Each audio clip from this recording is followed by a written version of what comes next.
थुंग थुंग एक भोले दिल का इंसान था, लेकिन उसकी सबसे बड़ी परेशानी थी उसका बड़ा सा गोल मटोल पेट। क्योंकि जब भी वह बाहर निकलता लोग उसकी तोंद का मजाक उड़ाते थे। लेकिन इससे भी बुरा तब लगता जब उसकी पत्नी सुमित्रा उससे कहती थी, सुनो, अपना ये सिलेंडर जैसा पेट कम कर लो, नहीं तो मैं हमेशा के लिए मायके चली जाऊंगी।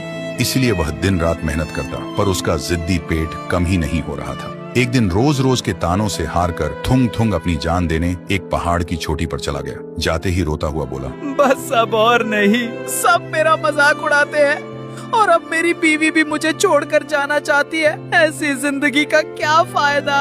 जैसे ही उसने इतना कहा वहाँ एक रोशनी हुई और उसके सामने एक रहस्यमयी बाबा प्रकट हुए। बाबा ने उसे रोकते हुए कहा, रुक जा मूर्ख, जिंदगी बहुत कीमती है, तेरी परेशानी का हल मेरे पास है।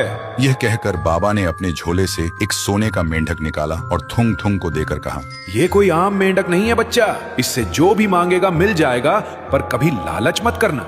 इतना कहते ही बाबा चले गए और थुंग थुंग हैरान रह गया। फिर वह मेंढक को घूरते हुए बोला, मेंढक जी, मेरा पेट कम कर दो।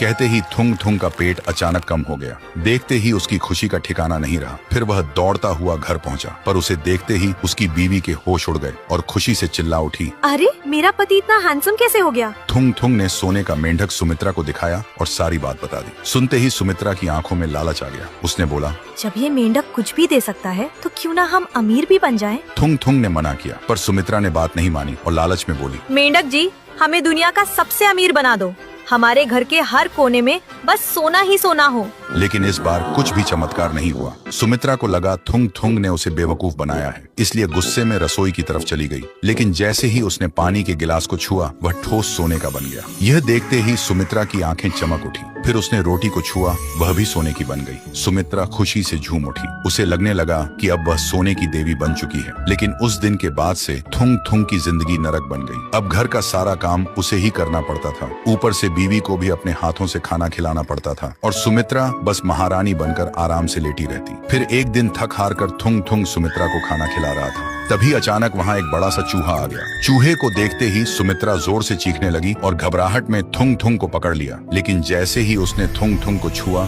थुंग थुंग भी एक ठोस सोने की मूर्ति में बदल गया। ये देखते ही सुमित्रा के होश उड़ गए। फिर वह मूर्ति से लिपटकर जोर जोर से रोने लगी। मुझे माफ कर दो मेंढक जी, मुझे ऐसी अमीरी नहीं चाहिए, मुझे बस मेरा थुंग थुंग और मेरी पुरानी जिंदगी वापस दे दो। ये सुनते ही सोने का मेंढक गायब हो गया और पूरे घर में एक तेज रोशनी फैल गई। जब रोशनी हटी तो सब कुछ पहले जैसा हो चुका था और उस दिन के बाद सुमित्रा को समझ आ गया कि लालच से कभी सुख नहीं मिलता। उसने फिर कभी मायके जाने की धमकी नहीं दी और दोनों अपनी छोटी सी दुनिया में खुशी खुशी रहने लगे।